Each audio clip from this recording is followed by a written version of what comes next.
Good afternoon, everyone.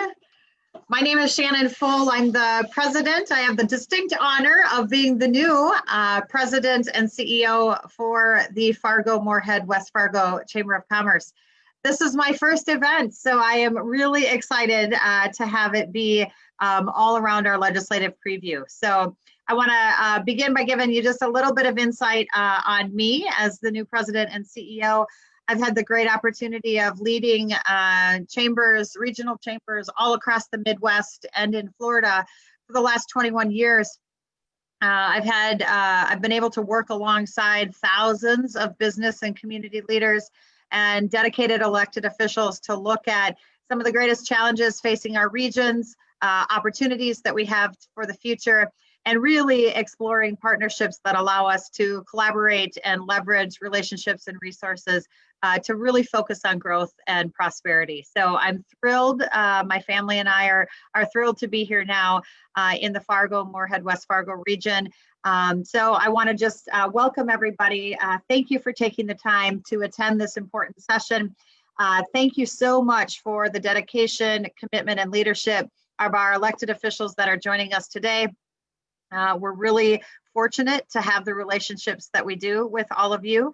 I will tell you, as I looked at this position and coming here to the region, the advocacy public policy component of the chamber as one of its greatest strengths was also one of the greatest reasons that drew me into this region. Looking forward to kicking off this 4-day legislative preview summit. We hope that all of you that are attending can join us for the other 3 sessions as well. And you can use the same link that you used today to access the other events as well. We're really proud of our advocacy work here. We've got a dedicated, passionate, very professional team.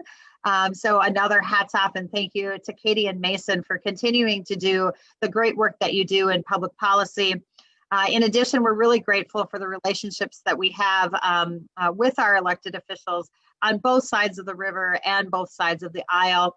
And a special thank you to Governor Burgum for your leadership, your partnership and commitment, and for joining us today because that partnership is really important to us and we appreciate your time.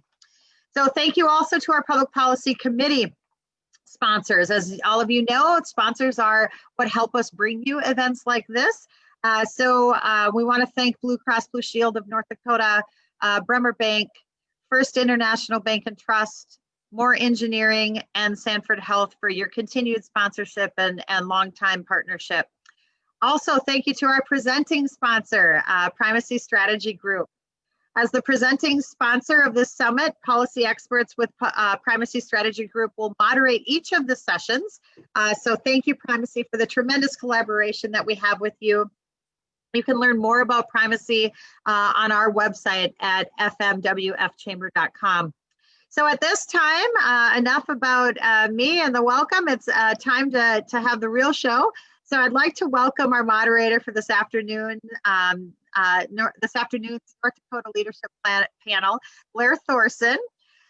Blair is a familiar face, a member of the State and Local Government Relations and Regulatory Affairs team at the Primacy Strategy Group. Prior to joining PSG, he represented the 44th Legislative District in Fargo from 1998 to 2016. Thanks, Blair, for moderating today's conversation, and we really look forward to the insights that you share with us. Well, thank you, Shannon, and appreciate the warm introduction. We would like to take this opportunity to welcome you to the Fargo-Moorhead-West Fargo community. We just had the opportunity to meet in person for the first time a little while ago, and we're very excited to have you here in our community and working on our behalf. So welcome. Thank you. Primacy Strategy Group is really proud to be a presenting sponsor of this summit as it fits in very well with our area of work. And as Shannon said, you can learn more about PSG on the Chamber's website, or you can also go to our own website, primacysg.com. We're excited really to have a great conversation today with our leaders from across the state of North Dakota. And before we get started today, I would like to remind you that if you do have questions for any of today's panelists, you can submit those through the question and answer feature, which is located at the bottom of your screen. We will get to those at the end of the conversation. So prior to inviting the majority and minority leaders from the North Dakota Senate and House of Representatives to join us here on screen, I do have the distinct pleasure of introducing the governor of the great state of North Dakota, Doug Burgum. Governor Burgum took office as the 33rd governor of our state in December of 2016, and he was recently reelected this past November. Doug brings a business leader's approach to our state government by diversifying the economy, creating 21st century jobs, and revitalizing our main streets. And Governor, we welcome you here today. We know that you do have to step out to take an important call later on during the session. And at that point, Lieutenant Governor Brent Sanford will be joining us. But at this point, please join me in welcoming Governor Doug Burgum. Thank you once again, Governor, for joining us this afternoon. Thank you, Blair. You're the perfect host for today's show. And yeah, it's a auspicious day for Brent and I because just about an hour and a half ago, we got sworn in for our second term. It doesn't take effect till midnight tonight. But I do want to say to everybody out there, we know that there's broad support for Brent and I from the business community. And it's great to be back with all of you, members of the Fargo, Moorhead, West Fargo Chamber. You know, having been part of that organization my entire life, it's, well, I can't be with you in person. We appreciate everything that you do and the impact that you have. And so we're grateful for all the support. And we're super excited to have another 4 years to keep trying to advance all of the economic principles that we've been fighting for. And we're getting a chance to talk about those with our great legislative leaders today. I also want to say welcome to Shannon, to you and your family. It's great having you move to the metro area, and great having you there. And I know that you're going to do great things. It's a great organization, and they're lucky to have you. Congratulations on getting the job. Of course, it goes without saying, I mean, the understatement of the year is that this has been a challenging year for the country, for the world, for North Dakotans. I mean, really historic year. And when we think about the fact that even before the first case of COVID-19 arrived in North Dakota, we had a situation where we had you know, a complete and total collapse of the oil industry in North Dakota. And that is, you know, led to, we had unemployment skyrocketing for a month before the first COVID case. So it's important for people to understand that the legislative leaders and Brent and I have been navigating a massive economic crisis, as well as the world's, you know, first modern pandemic in the last 100 years that's affected this way. I mean, the first 6 months of this, of 2020, the GDP dropped in North Dakota over 27%. There's nothing to even compare that. Even the Great Depression did not have a collapse in that short of a time. So what that's done for each of us as North Dakotans, it's challenged us to think beyond ourselves. It's challenged us to think about new ways to conduct our business. It's challenged us to think about new ways to stay connected with family and our loved ones. And it's caused us in many cases to make sacrifices for the greater good, and it truly is for the greater good, for the lives of others and for the livelihoods of others. And I know that, you know, every citizen is sacrificed in their own way. Many businesses have stepped up and are still making sacrifices, and we're grateful for that. But we also know that the Fargo, Moorhead, West Fargo area is one of the largest medical centers in the region, employing tens of thousands of people, including those on the front lines of this battle.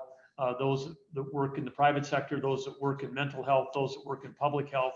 But we want to take a moment up front here just to say thank you, because we're indebted to all those frontline workers, all the first responders, and all the health officials who've worked to care for and protect North Dakotans during this time. And of course, through all of this, we've strived to keep our economy open and our kids in school. That's been a challenge. We know with the vaccine coming and with the new fast, 15-minute low-cost testing that we intend to deploy for testing educators.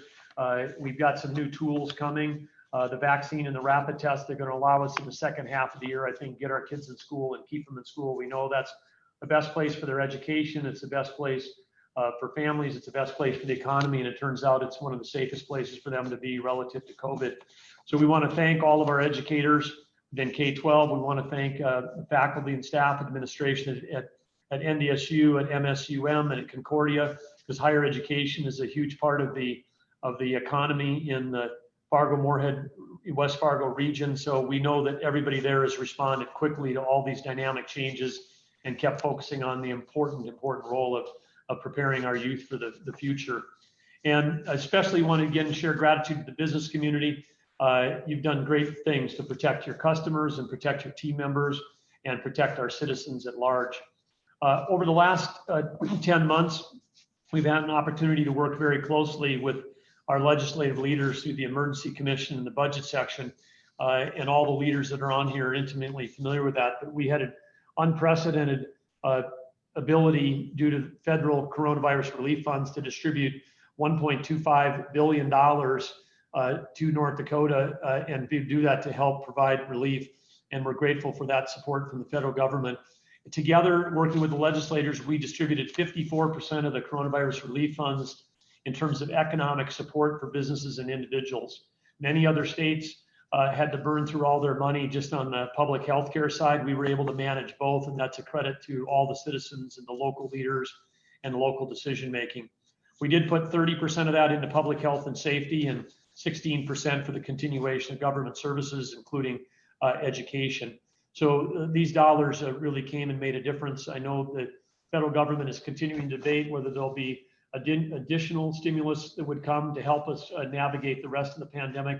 But the funds that we had to be expended by December 31st, and I'm grateful to the legislature for their help and leadership in those decisions.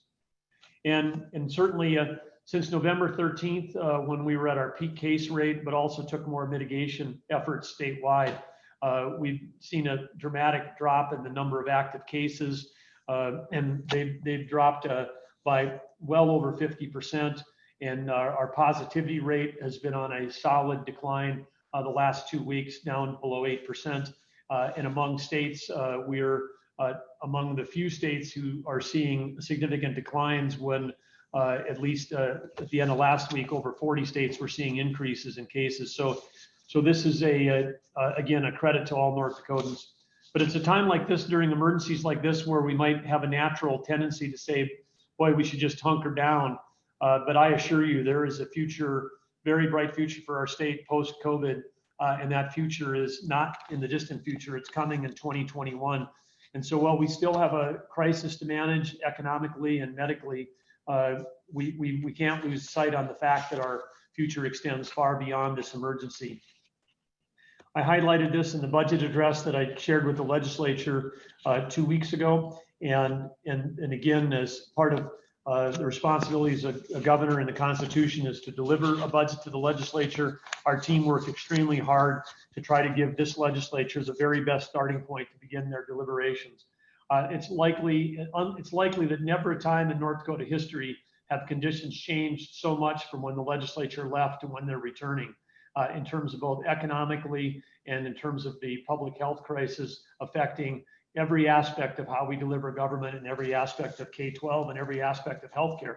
And of course, education and healthcare are the dominant things that the state is involved in spending on. So a lot of work went into that. A lot of work was a big effort that was made to try to create that great starting point. And that involved us going through a strategic planning process ahead of the budgeting process and strategically removing hundreds of millions of dollars, adding back in things that we felt were priorities, and ending up, which is sort of a miracle today with the bow wave of government expense and programs that grow by formula, that we've introduced a budget that is slightly below what we had 2 years ago. And at the same time, still called for an increase in that of a 2% annual increase, performance-based, for all of our team members who've been working so diligently.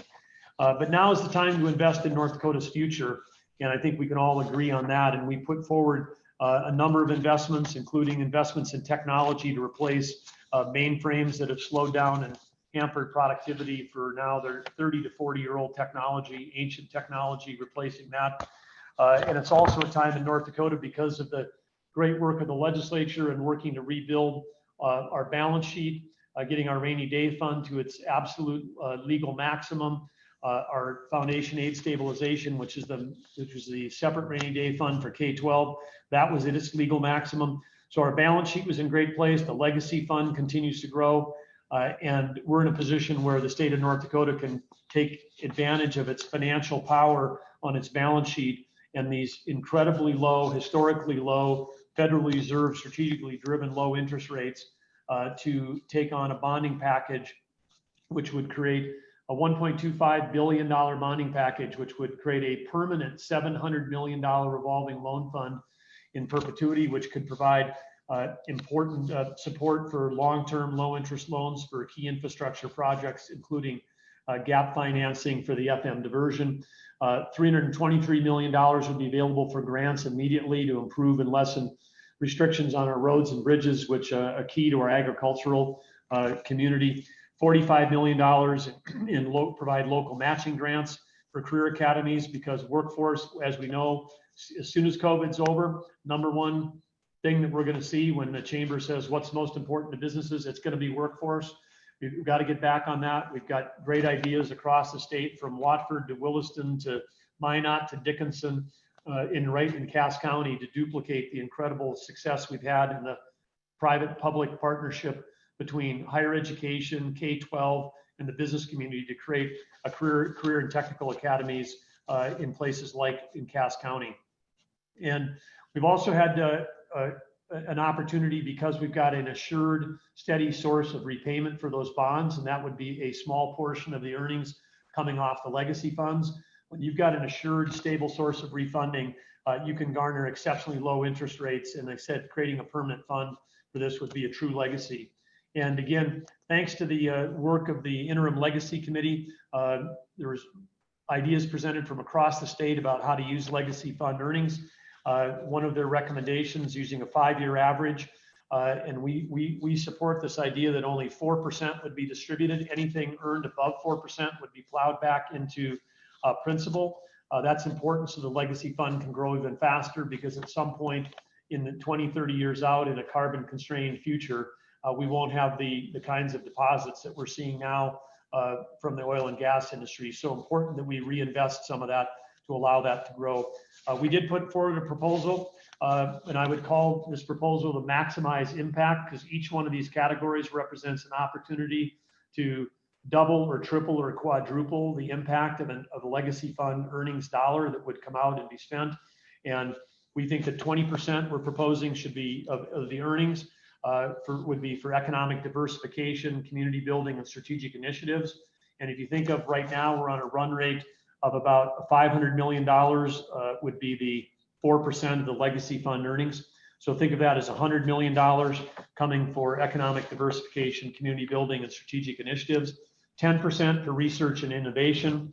And again, that would be about $50 million that could be put into research and innovation. We know that with research, you can often double or triple those dollars with matching grants from the private sector or the federal government. We've got 10% for government transformation, which would continue what has started during COVID, which is reducing the amount of square footage the state needs, reducing the number of team members we have, taking processes that today require waiting rooms and wait times for citizens and paper-based processes, and moving those online into a cloud mobile world where citizens can interact with the state of North Dakota the way they interact with their bank and with their retailers. And the 20% for legacy projects, true legacy projects, like ones we've seen where we can match with challenge grants, 2-for-1 private sector dollars for the dollars that are put forth by the state. And then 40% of the 4% that would come off would go towards legacy bond repayment. So we'd only be using 1.6% of the earnings to pay down $1.25 billion of bonds, and then thereby again creating that permanent revolving loan fund. So in conclusion, I just want to say that our goal with the executive budget again was to do all the heavy lifting of cutting in the agencies, researching good ideas, putting forth the best proposals that we could find to give the legislature the best starting point for their discussions. We've got, in many ways, the strongest and deepest relationship we've probably ever had with legislative leaders. And I don't just mean our administration. I mean the fact that during this pandemic that we've had, at times they were, almost daily conversations, then weekly or bi-weekly between our staff and the legislative leaders.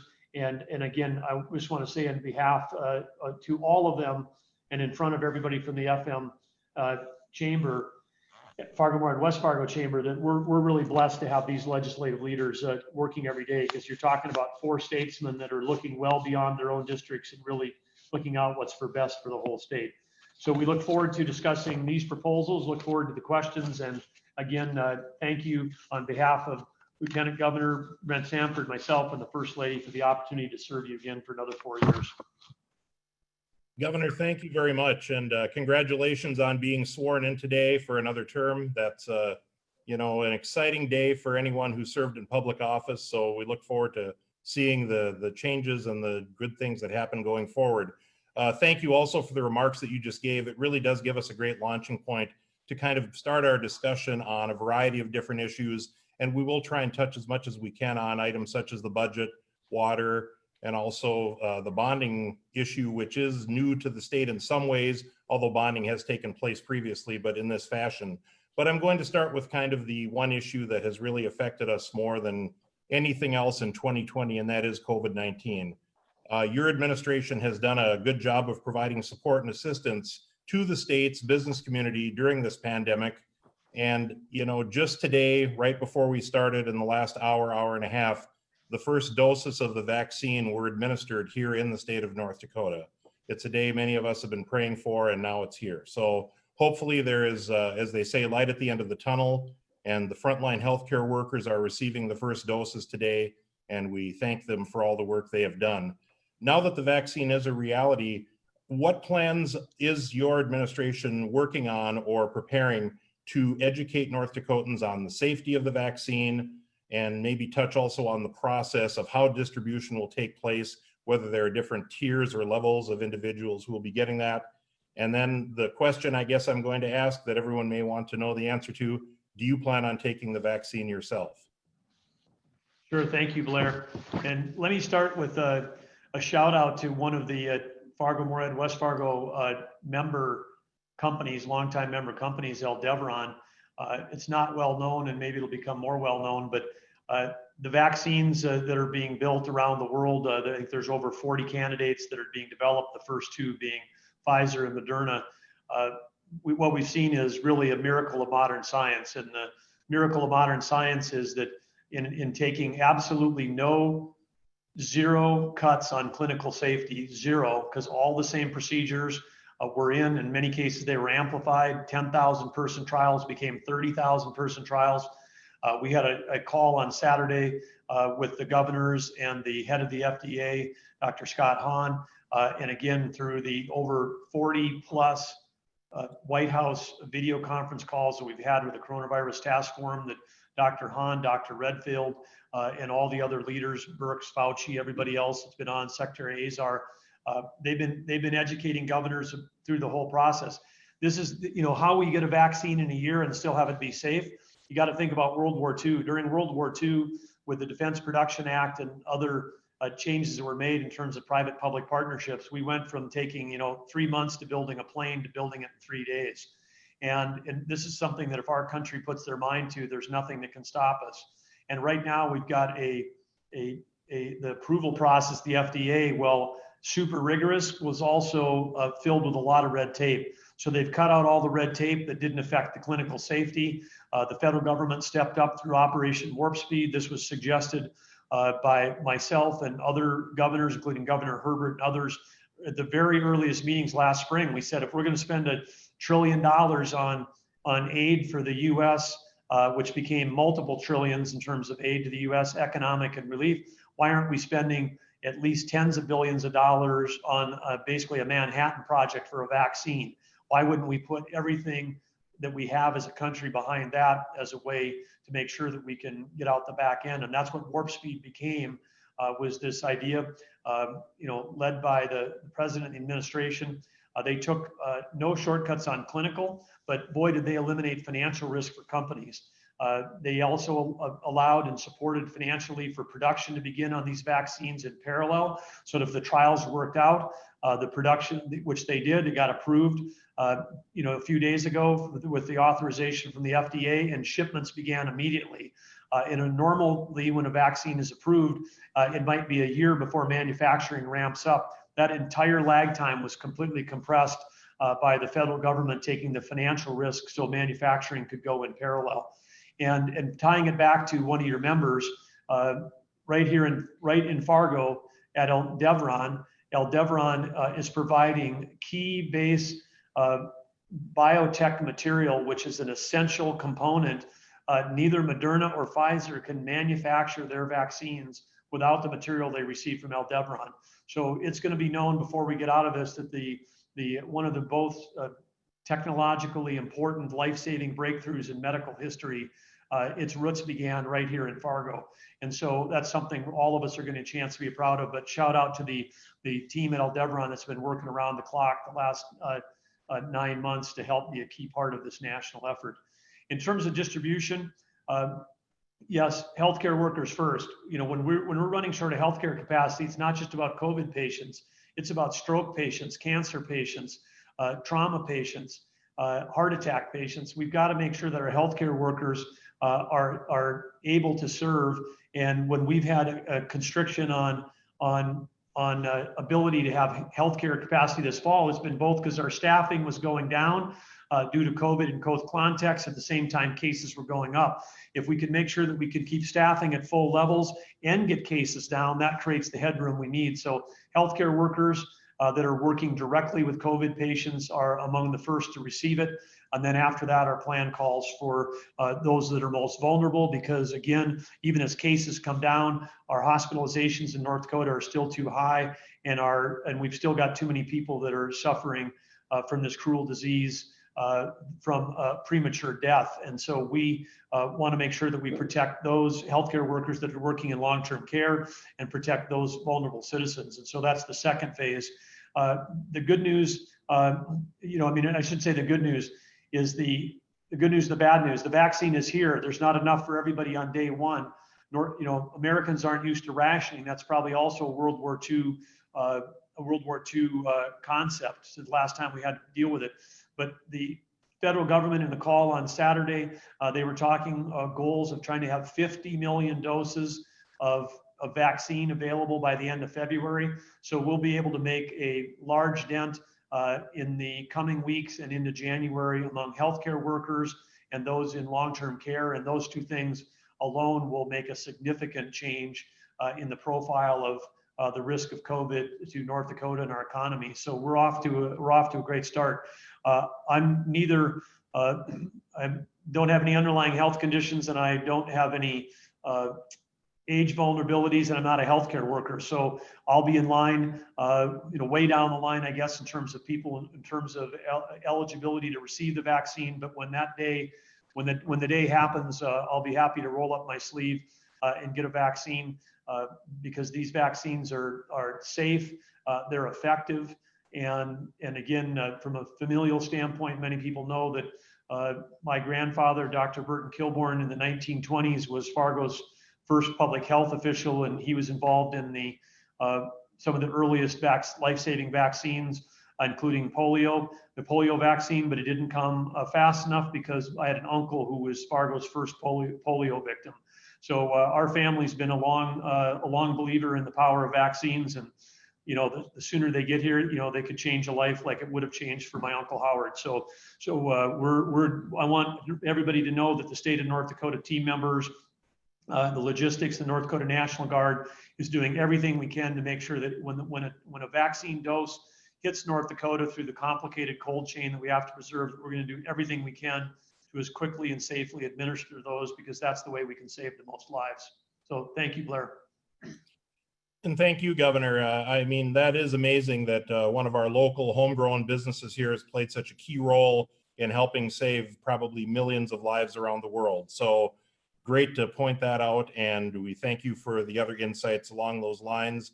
This will be something obviously that dominates things going into 2021, but as the doses arrive, it will hopefully help bend and flatten that curve, and we can get back to life as we once knew it. So thank you once again for that.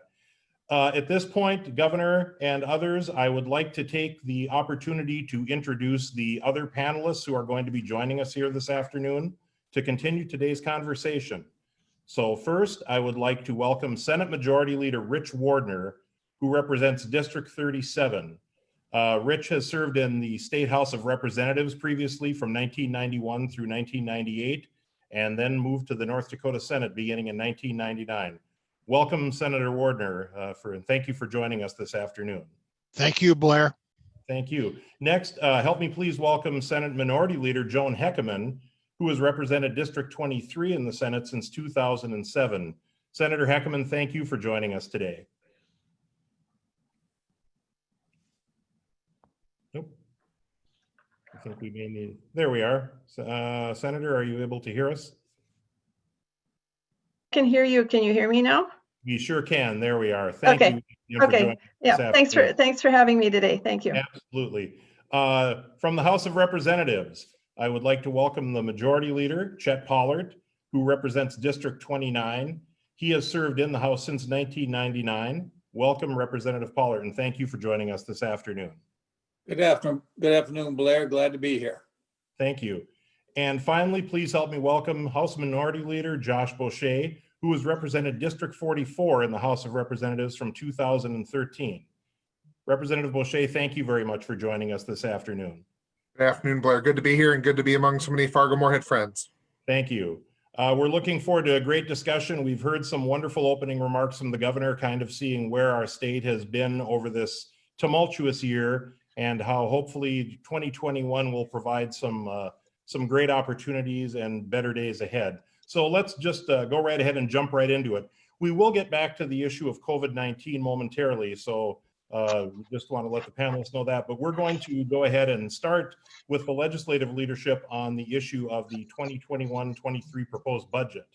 The North Dakota state economy is facing several challenges due to the pandemic, the energy industry, and other areas, but the economy dealing with healthcare, education, and energy policy are still vitally important. As the governor mentioned, included in his budget proposal this time around is a major new initiative on bonding. So we're going to start the discussion today with that topic. And I'm going to address the first question first to Representative Pollard. We have heard from the governor regarding his perspective on how we should move forward on bonding and how the state could use those dollars to improve lives and to keep things moving forward. Do you support the idea of a bonding bill, or do you think the House has support for it there? And then what steps would the legislature be looking at to take in this area to find maybe some common themes with what the governor has proposed, or to maybe make some changes going into the session? Representative Pollard. Well, thank you, Blair. The governor's proposal on bonding, I think there's somebody on the panel that will say, I've been working on bonding for probably about 6 months, and that'd be Senator Wardner. So he also is going to have a proposal, him and some House members as well. So their approach is a little bit different, but yet it's an approach that needs to be discussed. So I do believe that this legislative session, that the legislature, and I'll just speak for the House, it is going to look at some proposals. Okay. Will it be the governor's package that he's brought? That's a good beginning point.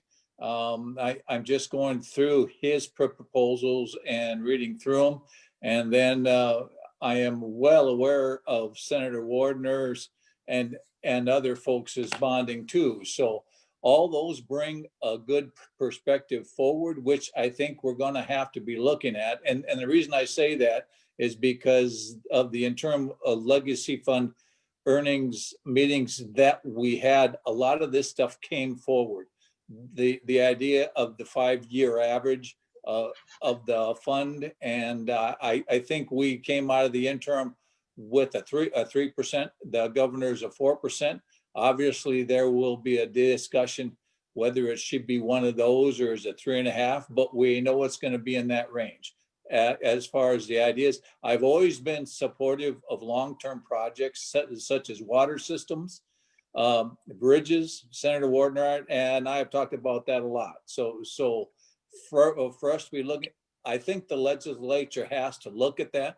The legacy fund earnings, I am not an advocate of ever touching the principal because, as Governor Burgum mentioned, we know there's probably going to be a shift of reliance on oil 20 years, 30 years from now.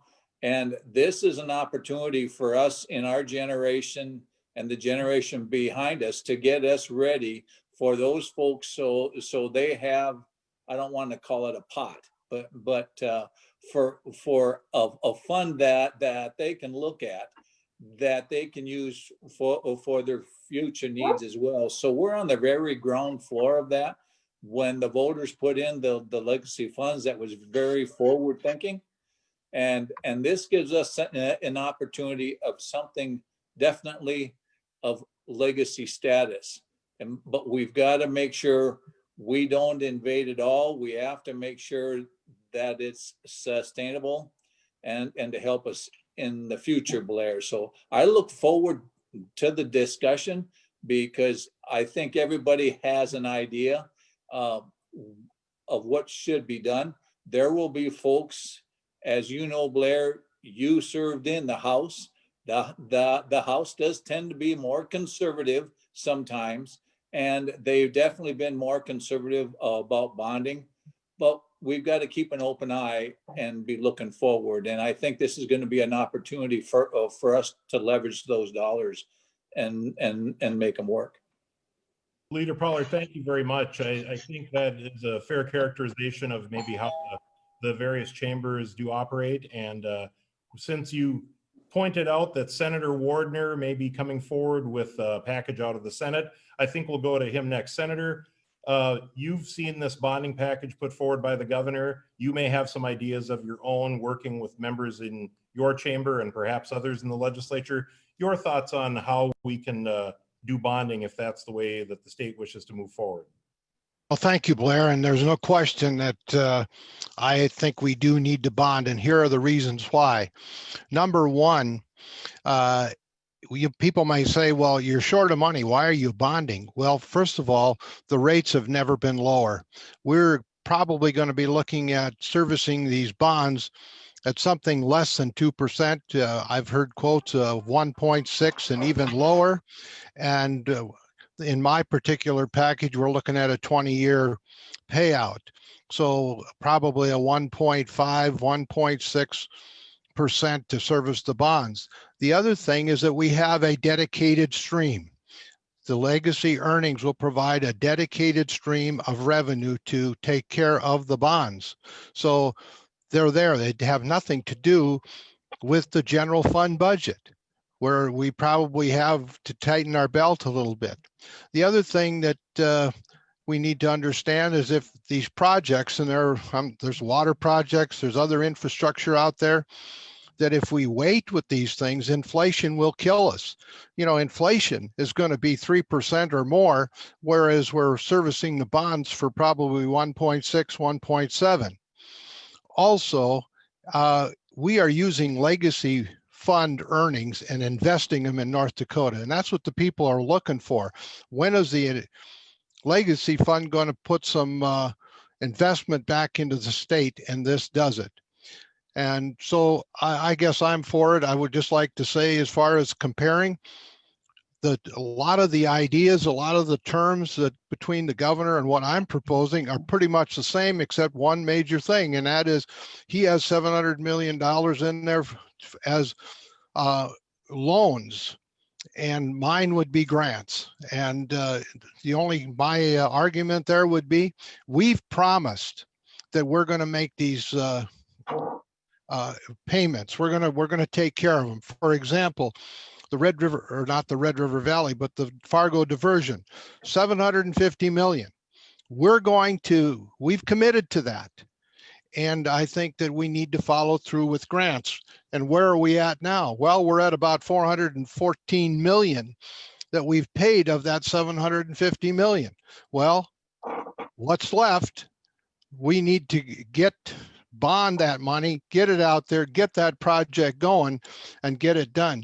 If we drag our feet, and if we do not take care of it this biennium, then that means that over time, our inflation is going to go up, and it's not only going to cost the citizens of Fargo, West Fargo, it's going to cost the citizens of North Dakota, because the citizens of North Dakota have made a commitment to come up with the 750 million.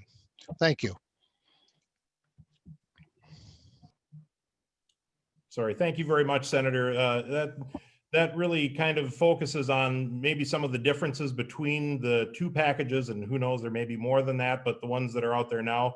I'd like to follow up with, I think, Representative Boucher to kind of get your thoughts.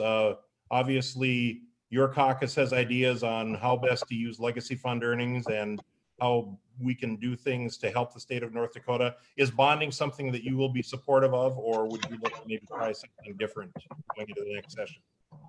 Well, thanks, Blair, and certainly an important conversation. And to remind the audience that the Democratic caucus introduced bonding legislation back in May. We've been part of this conversation and actually jump-started some of it, we think, as a response to both the public health crisis and the economic crisis our state was facing. So agree with many of the things that have been said by the governor, by Senator Wardner, by Representative Pollert, and the fact that this is a tool in our toolbox. And I'm not going to talk like a policymaker right now. I want to talk like a business leader. How many of the folks on this call have refinanced their home? How many folks have invested in equipment or in growing their enterprise because of the record low rates that are there? This is the same opportunity that the state of North Dakota can do, whether it's around water projects, whether it's around bridges, roads, affordable housing, supporting childcare.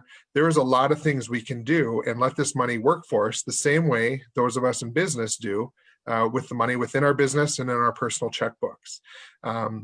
I know there'll be a lot of discussion going on through the session, and one conversation I'll certainly be having with my House colleagues is this. We can't waste this opportunity. We can't dig our feet in and have a conversation about whether we should bond or not bond. This is an opportunity that North Dakota will have going forward because of not only this tool, but the tool of the legacy fund earnings and the Bank of North Dakota, and how we can maximize those tools for future generations, especially in these multi-generational projects, whether it's the Red River Water Supply Project, the FM Diversion Project, the other major water projects around the state, and bridges and roads. These are opportunities for us to invest multi-generational, let all the generations help pay for it instead of just cash today like we've been doing.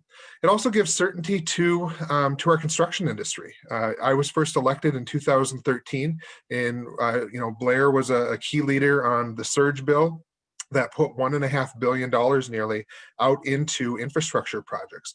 It was great throughout the state, and our biggest problem was finding workforce to help with all those projects. Well, 2 years later, we had significantly less money available to help with infrastructure projects. So by having long-term bonding, by having whether it's a revolving loan fund or a grant infrastructure out there, gives certainty to local communities as well as the workforce that is helping build these roads and bridges, to know that we're always going to have some money available going into the future to work on these projects. No, thank you very much for that. And it is noted that you did have the bonding issue out there earlier. So I think now it's kind of one of those things where a lot of people are looking at it as a key issue that we can work on going into this session, maybe to find ways of doing things differently, whether or not that goes forward at the end of the session. We all look forward to, as they say in the broadcasting industry, stay tuned, and we'll see what happens next. Senator Heckerman, let's go ahead and wrap up this area with you. Thoughts from the Senate Democratic Caucus as to where bonding fits into the entire package. Sure, Blair. We've like Josh said, we've had this out there for a long time, and we're fine-tuning it right now. One thing that I think it's really important is that it will free up a lot of money for other programs that you can't bond for services, and that should help our overall budget. I'm excited about being able to sit on appropriations again, and so that will give me an opportunity to lay all of these bonding bills on the table and see what comes to the top, and which ones will best serve the needs of North Dakota. Thank you very much, Senator. Governor, we'll go ahead and if you have any final thoughts in this area as to how working with the legislature with the various proposals your administration looks to get this accomplished. Well, I think one of the things that's been pointed out by Lieutenant Governor Sanford as a former mayor is we know that our cities have all done bonding over the years, and some, very effectively. We know that through the public finance agency, two-person agency, we've got hundreds of millions of dollars of bonds out that are helping with federal programs around drinking water programs and clean water, meaning sewer systems in all sizes of communities across the state. There is no federal program for flood work, and there aren't federal programs the same way for transmission. So when you start thinking about things like Red River water supply and the Fargo, Moorhead, West Fargo, Harwood, Horace diversion, then this is where this gap financing can play a role. And I agree with Senator Wardner. We've made a commitment to deliver dollars to these folks in terms of legislative grants. But on top of that, I think there's a role for gap financing for communities to do this. We'll still have in our budget, we're still anticipating about a $300 million water resources trust fund that with guidance from the legislature in terms of how much for each bucket, the Water Commission will continue to make grants out of that in addition to the bonding that's here. So I see this in addition to, as opposed to in place of. And the key thing I heard from all of the legislative leaders is everybody understands how historically low interest rates are right now. I mean, we've got programs at the Bank in North Dakota that are written in law that say that the lowest interest rate available is 2%. We've got cities in North Dakota today going out into the market that are getting below that rate. So if we want to take advantage of this historic time, because this is what is going to really allow us to really leverage those legacy fund earnings for their maximum impact. And then it is also when we wait and pay cash for things, that's not fiscally conservative if every time we're paying cash is when oil prices are high, because when oil prices are high and we have cash, that's when labor is tight and construction prices are through the roof. And we have an opportunity with bonding to be counter-cyclical. We can make investments in key infrastructure at a time when the oil prices aren't through the roof. And if we do that with low interest rates, if we have one of those boom times again, then we'll have plenty of cash to apply towards all kinds of other interesting legacy projects. But again, I think it's great to see that the consensus building of the importance for North Dakota's economy to do something and do something quickly, because these low interest rates aren't going to be around forever. Thank you very much, Governor. I know you're going to probably have to leave us here momentarily, and Lieutenant Governor Sanford will be joining us for the remainder of our discussion. So before that happens, a quick question about working with the federal delegation. There has been obviously a lot of dollars flowing from DC to the states, and working to try and get those out before the end of the year. A lot of future requests, I'm sure, out there. So just kind of give us a sense of how you're working with our delegation in Washington, DC on the costs that the states have submitted to them, and what they will be able to do to help us offset the costs that we have seen here in North Dakota. And before I go to you, Governor, I would just like to remind the audience that you will have an opportunity here to hear from North Dakota's congressional delegation on Thursday during our event. That's at 2 p.m. also, so we would ask that you please join us at that time also. But Governor, if you could just kind of touch upon that at this point.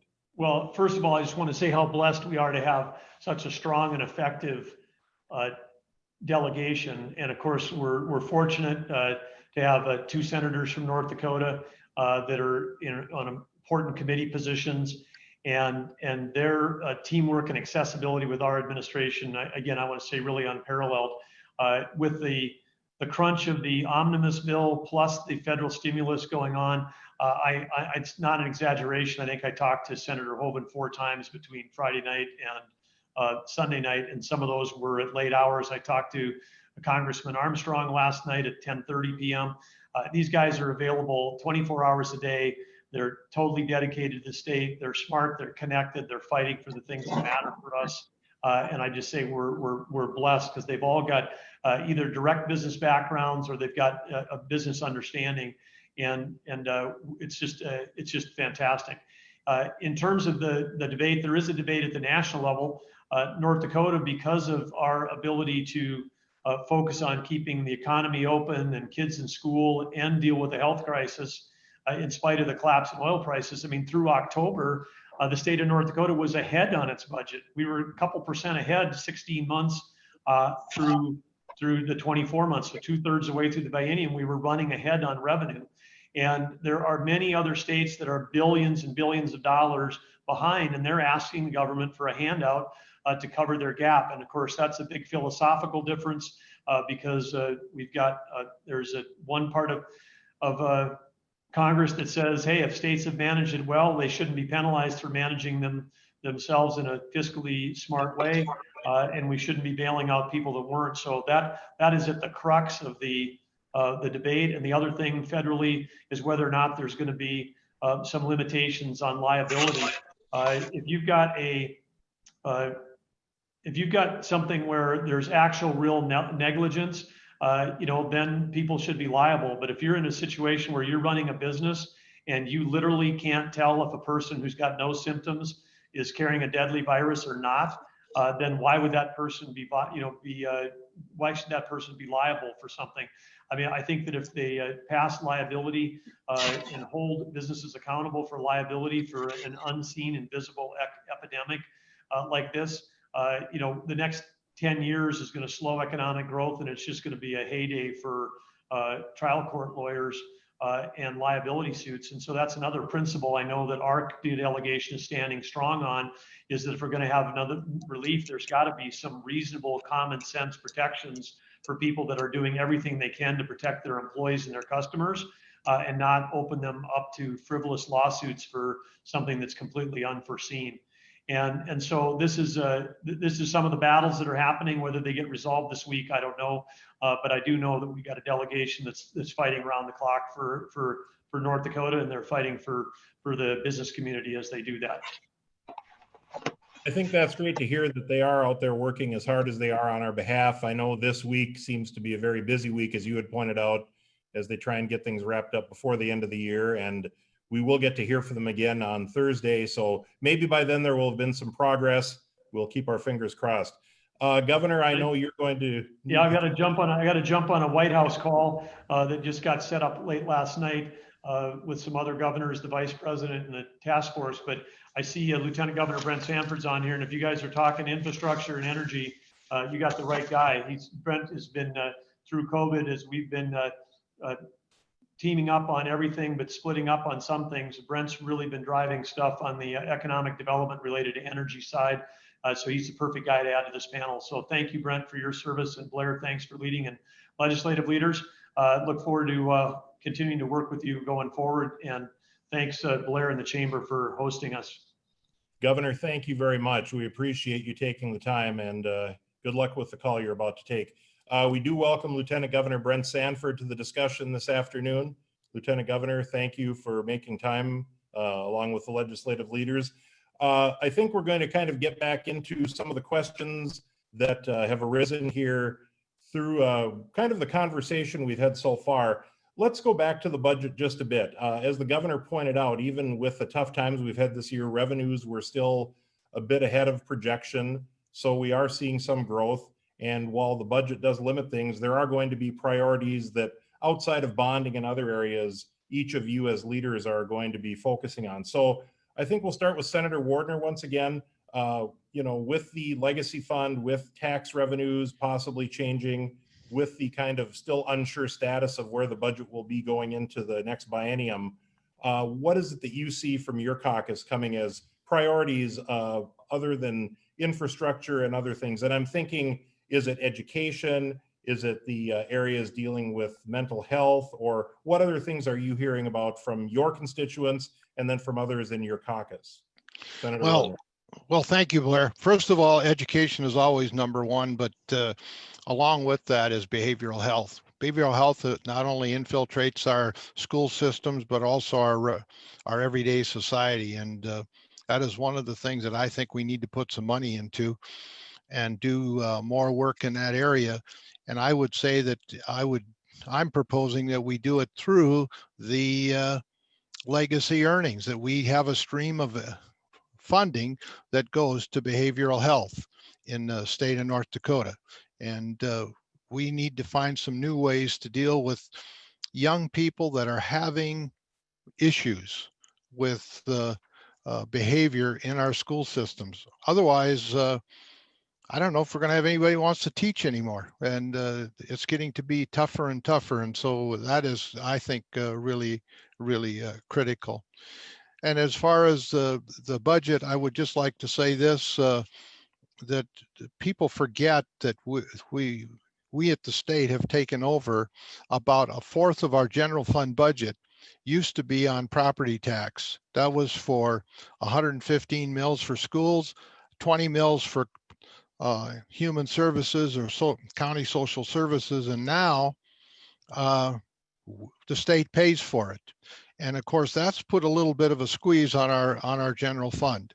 And we're going to continue. We're going to continue to take care of our education and our human services. But keep in mind that as we go forward, we are going to have to use some of our legacy fund earnings. And I don't know how many people realize it, but last session we had to use some legacy earnings to take care of the general fund, and we're going to have to do it as we go forward because we did have a shortfall in the 15-17 biennium and now again in this biennium.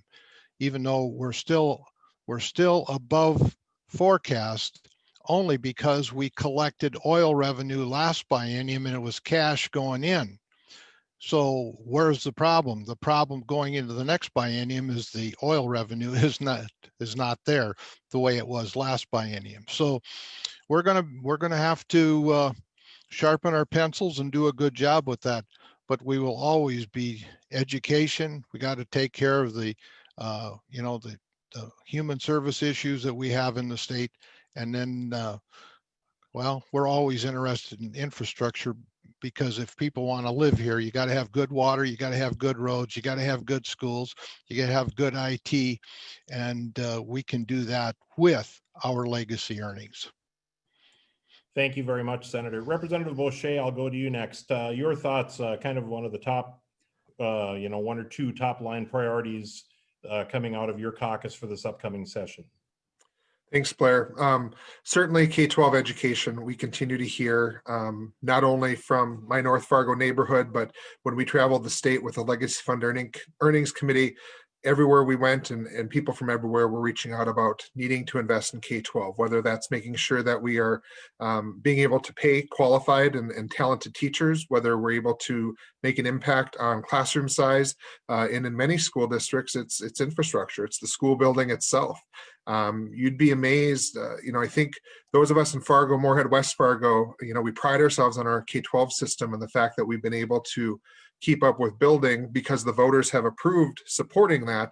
But in many other parts of the state, that's not true. And that's been a challenge as far as making sure that there's adequate schools or school space for our students. And so, we're going to continue to have that conversation. Certainly pleased to see that the governor in his proposal was to keep per pupil payments at least flat. Our caucus will be advocating that we need to invest more.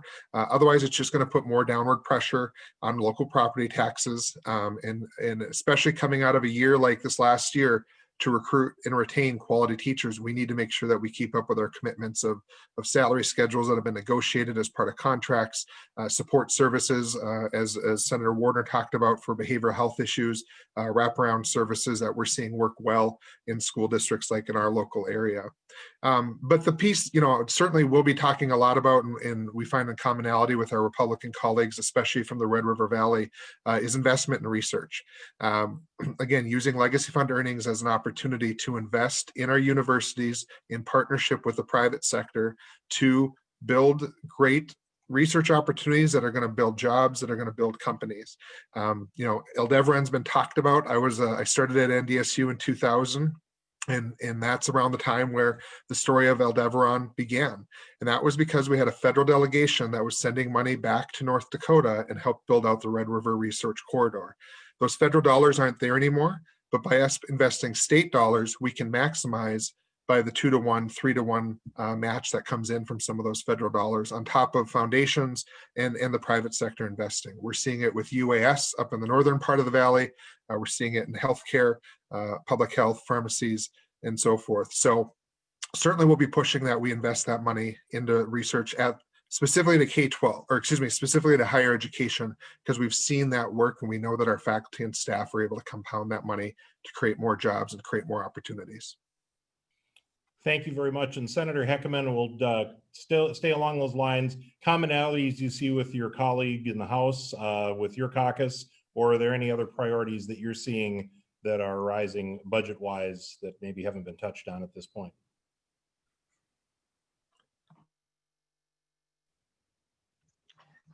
Okay, were you talking to me, Blair? Yes, I'm sorry, Senator. I was just saying, as Representative Boucher said, obviously research is an issue that is important to other areas. Just wondering what other things you're hearing from members of your caucus in the Senate budget-wise that we'll be looking to address during the 2021 session. Well, after listening to today's Zoom meeting, it sounds like connectivity should be one that I have to worry about. I think that there's a lot of issues out there that connect us all together in North Dakota, whether we're Democrats, Republicans, whether we work in an urban area or a rural area, and that's making sure that our families have economic stability. And some of the things that connect to that are the commerce grants that are out there, rural economic development, housing and finance, we're interested in that. Of course, health and well-being, we want to make sure that Medicaid expansion continues. And then adding to Josh's K through 12 education, I would like to add higher education into that. Higher education took a toll a couple sessions ago and haven't really rebuilt and rebounded to the point where they would like to be. Also, in all of these things connected together is the issue of a robust early childhood education and quality childcare program. Those are things that help families become economically stable, and those are important. We'll have a variety of bills coming in on some of those things, and of course, in my rural area, I'm really strong on extension and research too. So, thank you very much. And we all know what it's like to deal with technical challenges. It's amazing how we've all been able to live and work doing meetings like this over the last few months, and 99.9% of the time they seem to go well. So we'll hopefully not have any issues going forward, but thank you for that response. We'll wrap up this section with Representative Pollard, and then we will kind of move back into a discussion on COVID as time is going on here. Representative Pollard, your thoughts on other budget priorities or taxation issues, those type of things that are going to be addressed during the 2021 legislative session. Well, thank you, Blair. Almost everything's been kind of talked about here, but I'll bring up some other things. I know I have a daughter who teaches over in your neck of the woods, and then my wife as well. So I know this. I hear of the amount of stress that's going on with our teachers, but on the education front and on the healthcare front, all those folks working in long-term care in our hospitals, we got to make sure we keep that in mind. And talking about that, we will have some discussion on hospital reimbursements and also our long-term care payment system. So all those are going to be discussed. And I would be remiss if I didn't say last legislative session, the House and the Senate made sure that we had that budget stabilization full. And there were a lot of folks that didn't want us, a few folks who didn't want that to be happening. There were folks, I think we originally did about 100 million out of the legacy fund earnings and tried to keep the rest. The reason we have that 2% extra is because of what we did in the last previous session going in. And then it also helped having $48 and $49 oil and 1.4 million barrels of production, so that those were filling up. But that's why we're where we're at. So there's just this little bit of cushion. So I think that's things for us to remember going into the next session, because there will be proposals to lower the budget stabilization fund down, and there will be proposals to take money out of the SIF funds. So when you do that, there's repercussions 2 years down the line. So, and we have to remember that, but I know the governor's proposal, I think talked $36 oil and 1.1 million barrels of production. And, you know, I think those were pretty fair conservative numbers for us looking forward. So we just got to keep that all in mind, that the reason we are ahead is because we did plan some money for a rainy day, and we definitely are in that rainy day scenario now, because it'll take our businesses a while to get back from this. I mean, we're still on 50% capacity on hospitality and restaurants and that. We've got to be careful about that, because when we can open up, we got to open up. Business needs to be running. So appreciate that. I know that a lot of the small businesses in our state have certainly been affected by this and are hanging on, obviously, as best they can, and are grateful for the help that's been there, but are probably looking to the governor and the legislature for some additional assistance going into 2021. I just want to kind of move into the subject of COVID quickly, but I'm going to ask Lieutenant Governor to jump in at this point. Representative Pollard brought up the reimbursements to rural hospitals and those type of things. What is your administration hearing along those lines from our hospital administrators? Obviously, the frontline workers have been impacted, but not only the small hospitals, but the other larger regional hospitals are seeing an impact on this also. So just maybe quickly, we'll touch on that, and then kind of move into another broad question on COVID, and then work into the energy sector as our time is kind of winding down here. Lieutenant Governor Sanford. Right, thank you, Blair. We're hearing from the hospitals daily, obviously, on the COVID fight, and so their immediate concerns were enacting the mitigations that were put in place and making sure that we're doing all we can to try to reduce positives. And so now with actives being 1/3 and that positivity rate being 1/3 of where it was, we're looking forward to those hospitalizations coming down. So that's been first and foremost. And before that, there were months of conversations about the lack of nurses, et cetera, from workers being out on close contact quarantine or positives. And so now with the vaccines coming and their workers being first in line, they're very thankful for that. The federal government has been there with CARES Act funding throughout, but we've got ongoing issues. There's been a lot of damage done to the business models of most businesses in North Dakota, but not only other businesses, but the healthcare systems. And so we're going to hear the same things as usual, Blair. I mean, I'm sure, I don't know if you're teeing me up for the Medicaid expansion conversation, but that's one of them that will be brought back to the legislature. That's a way to save general fund monies and turn down some federal monies and put some equities in place on reimbursements. But it's something that the hospitals and all size hospitals will come together and explain that this is something that they need for the cash flows, and no one's going to assume that hospitals are in great financial situation coming out of this as their business model's been turned on its head. They didn't plan on responding to a pandemic for 2020. They planned on taking care of the citizens. So there's going to be a lot of pent up demand for services.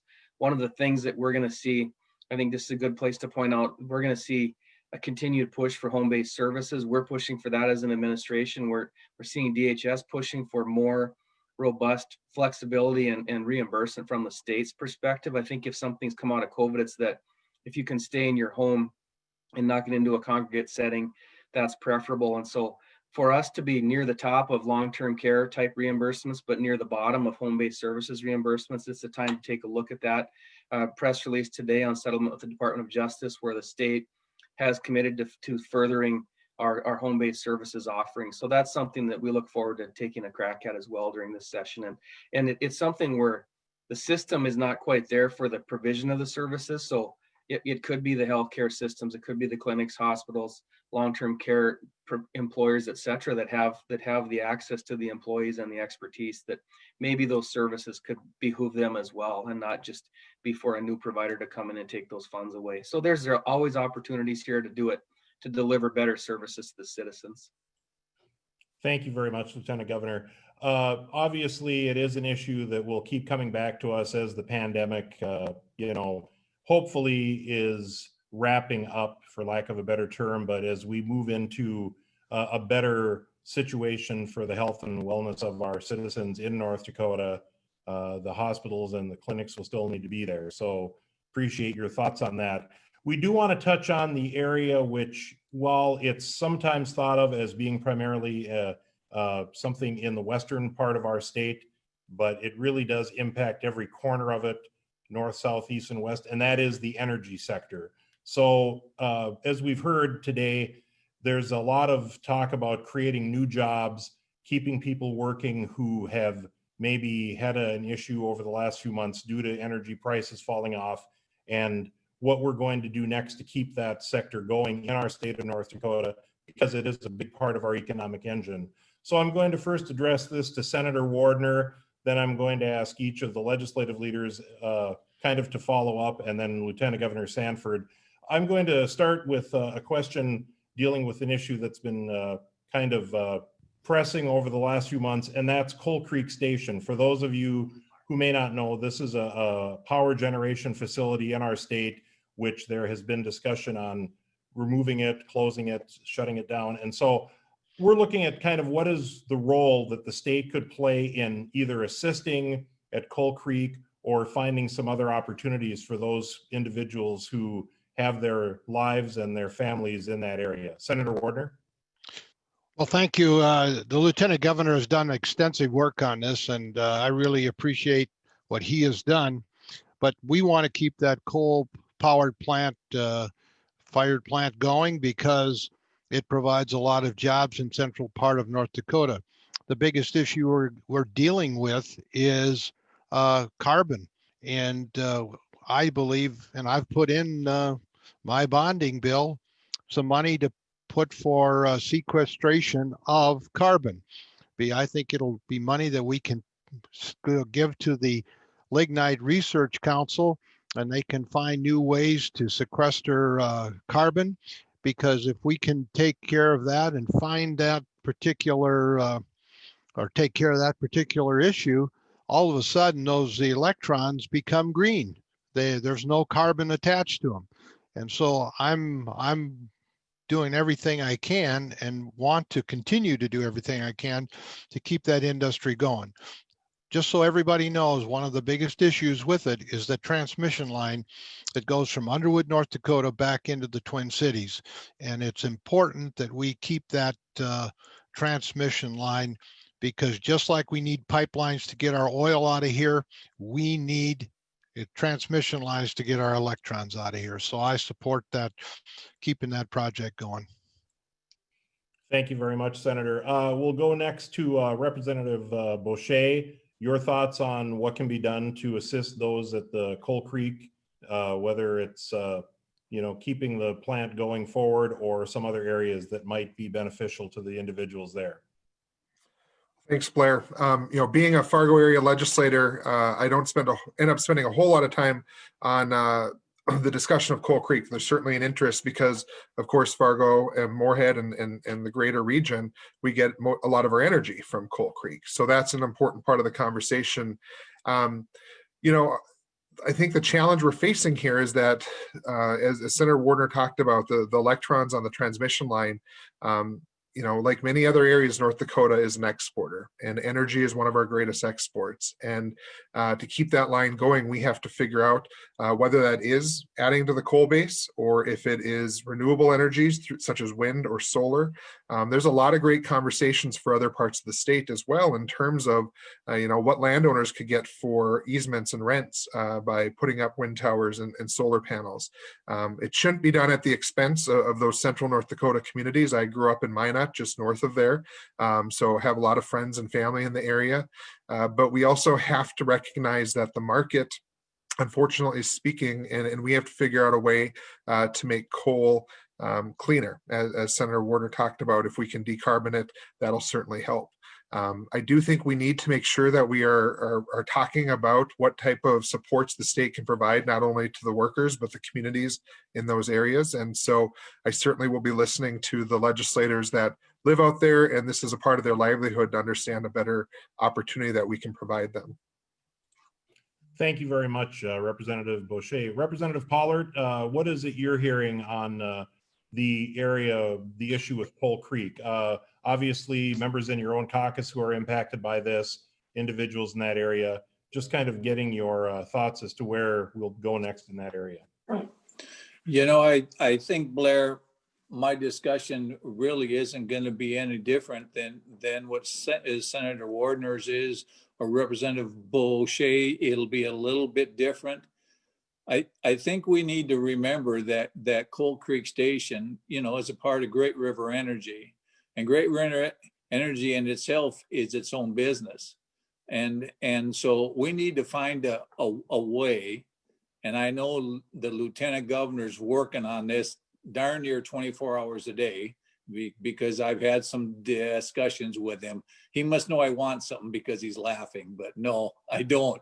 He's been putting a lot of time into this. And we need to have an all of the above strategy, but our main line should be is to try to help those 600 or 800 workers on that coal line, so that those folks have jobs in that district.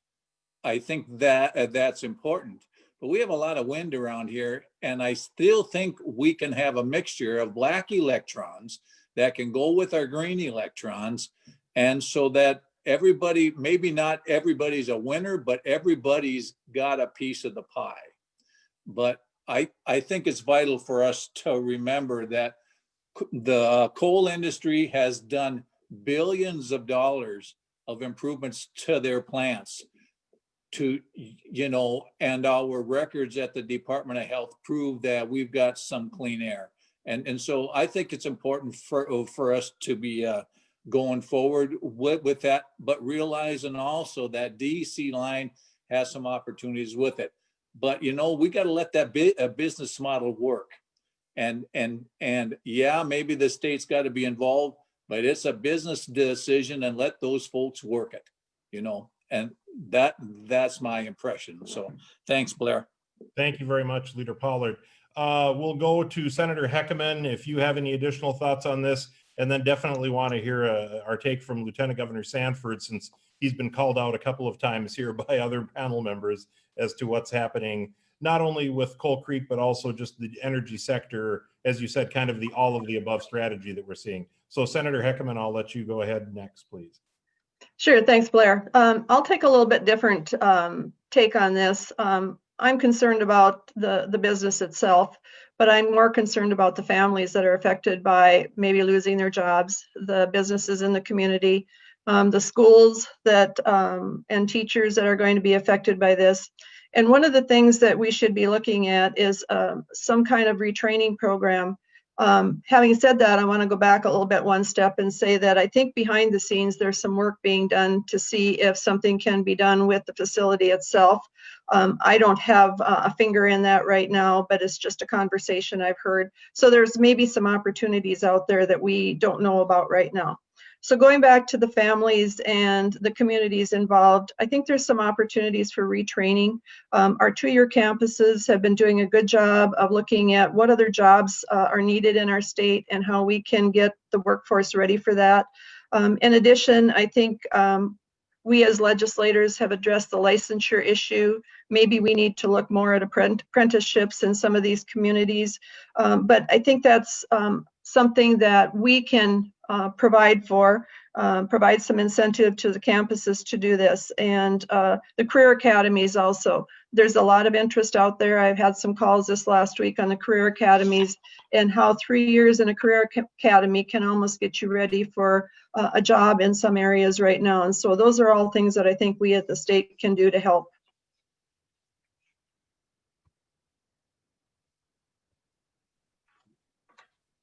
I'm sorry, the mute did not come off there. Thank you.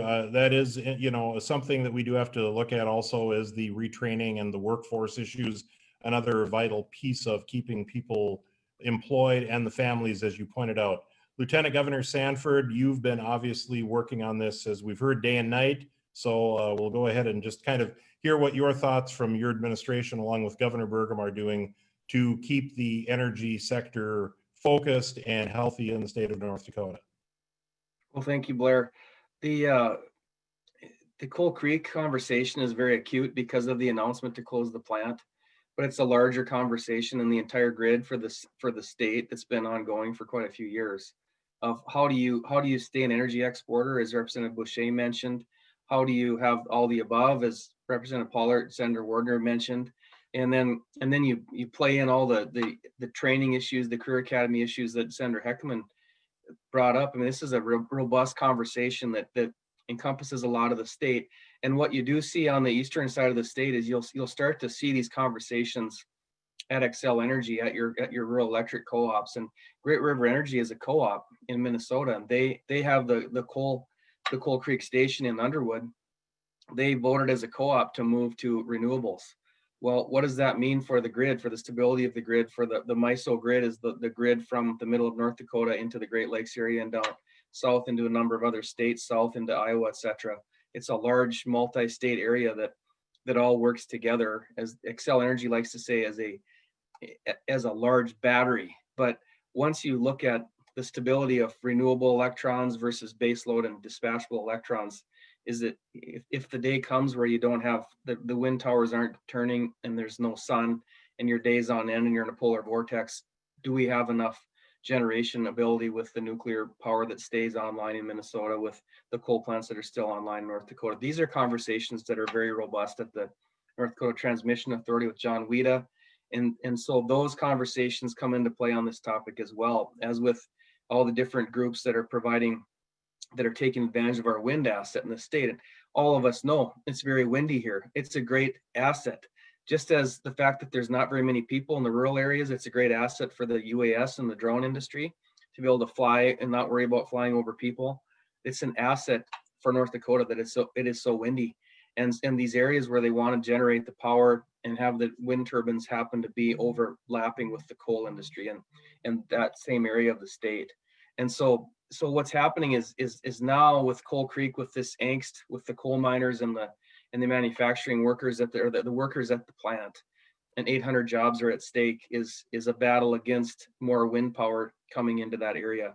What we're trying to do, and I have weekly conversations with majority leaders about this, and many other conversations, I won't get into it, every day, is try to keep the peace and make sure that we keep moving forward with an all the above approach. And we truly see the opportunity to keep operating that plant with a different operator that doesn't have that same utility structure that we have with GRE or with Xcel Energy, et cetera, but an operator that can take advantage of the tax credits, that can take advantage of the innovation opportunity, that can take advantage of all the other things that might come onto a site, like a data center, where you're actually absorbing those black electrons with the data center and making sure that there's no outage, because if a data center is sitting next to solar panels, they don't want that up and down power. They want it to be going all day, all night. So they're looking at opportunities for how you utilize this facility as is and migrate away from sending those coal electrons into Minnesota where they don't want them anymore.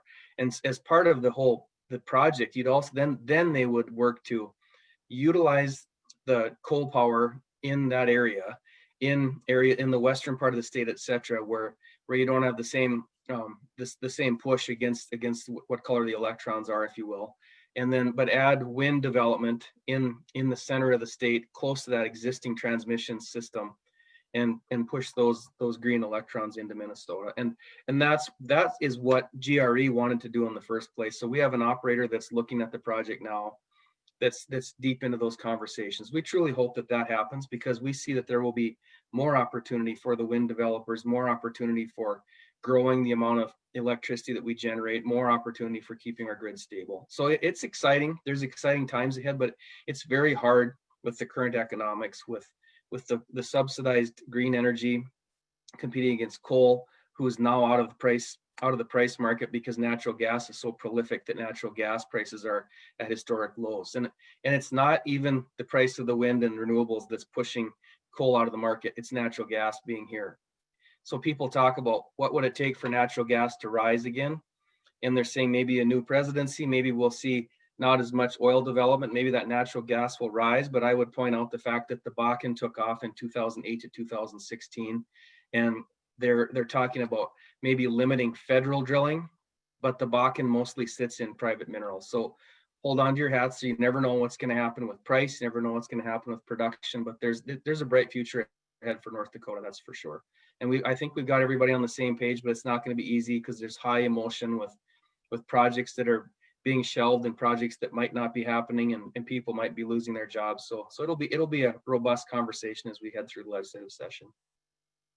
Lieutenant Governor, thank you for your candid thoughts on that. And I can't help but point out that you used the words "keep the peace," which in a rather tumultuous year and in a time of year that we all hope for peace, let's try and make that our goal going into 2021. I think not only in this area, but others. Unfortunately, our time is rapidly coming to a close, but we did say at the beginning, we did have an opportunity for the audience to ask some questions. We want to try and get to a couple of those in maybe a rapid fire area.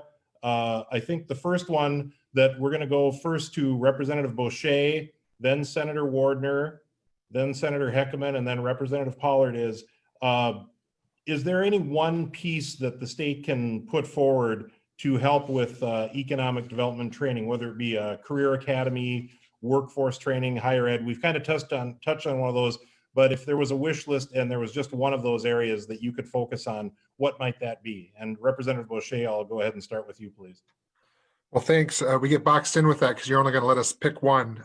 We know that no silver bullet out there, but continuing to build off the importance of a career and workforce center, I think is instrumental. We have several communities throughout the state that are on board that have already started doing private fundraising, including our own. So some state support of that, but it's also going to help us be resilient and responsive to the changing workforce needs over the next 100 years. Those type of academies can ramp up quickly. They're in partnership with private industry who's supporting it. And for me, what's even more important is I see it as a great equalizer.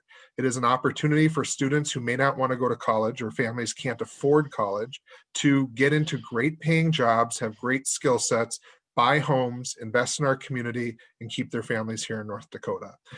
So my answer would be the Career and Workforce Academies. Thank you very much. Senator Wardner, your thoughts?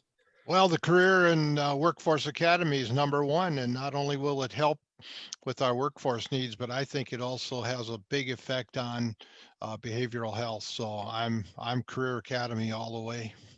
Thank you very much. Senator Heckerman. I'll make it a trio. Right. I agree with that. One of the things I think is important as we look at career academies is, like I mentioned earlier, is that we recognize the expertise that these individuals are going to have coming out of these academies, and maybe address that with an apprenticeship certificate of some sort so they can go to work right away, rather than having them to apprentice under someone else for, a number of years.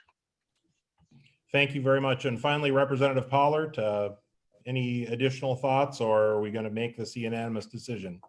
No, I will not, because okay. I think the strategy's got to be just like energy. It's got to be all of the above. It just does. Whether it's worked through, because I could say our VOAG systems in K through 12 education is just the beginning of a stepstone. So it can start there, and you've got the tech colleges, which one of my family members did. So it's a little bit of all of the above. So let's have the discussion and take it from there. So I'm going to be a little different, Blair. I'm not going to get into a box with just one. That's great. Appreciate that. All right, one last question, and this comes from the audience. And because I asked it of the governor, they asked that I ask it of the legislative leaders, and now also Lieutenant Governor Sanford. And we can just do a yes or no on this, starting with Senator Wardner. Will you plan on taking the COVID vaccine when it's available for you? Yes or no? Yes. Senator Heckerman? Well, I have to qualify this a little bit, because after the 2019 session, I'm putting out more information than I'd like to. I found out I had the same blood disorder as my father. You get all good things from your parents, and some things not so good. And as a result of that, I have to check. I actually have an appointment with my hematologist tomorrow to check to see whether I can have it, because it may interfere with my medication that I'm taking. So I have to wait until tomorrow to find out. That's a very valid thing. And obviously people will want to check with their healthcare providers as we go forward in this area. Representative Pollard, I'll go ahead and ask you the yes or no question if you wish to answer. Yes. And Representative Boucher. Yes, and I know many of us on the audience have taken that quiz that says where in line are you in the proceeds, and I think I'm one of the very last people. So I'm glad to have you all safely vaccinated before I get a chance. And I think there will be a lot of discussion about this amongst the general community, and it's great to get your opinions on this and also some of the areas that you know, may or may not preclude you from taking that. Lieutenant Governor Sanford, I will wrap up the questioning with you. Yes or no, do you plan on taking the vaccine for COVID-19?